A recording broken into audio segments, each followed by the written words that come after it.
13-я Владикавказская школа принимает участников республиканских конкурсов «Лучший учитель года» и «Педагогический дебют». Сегодня свое мастерство демонстрируют учителя осетинского языка и литературы. С конкурсной площадки ведется онлайн-трансляция. Напомним, в конкурсах принимают участие 65 педагогов из всех районов республики. Победитель получит главный приз, учрежденный Вячеславом Бетаровым – квартиру. Призеры – денежное вознаграждение. Также будут определены претенденты на участие во всероссийском конкурсе «Учитель года». Сегодня вот в данной школе номер 13 будут показывать свои конкурсные мероприятия учителя осетинского языка и литературы. Их всего 6 человек.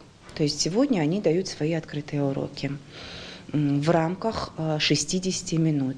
То есть в течение 10 минут они нам дают методическое обоснование, затем, собственно, урок в течение 40 минут, но и затем в течение 10 минут самоанализ урока и, конечно же, на вопросы жюри.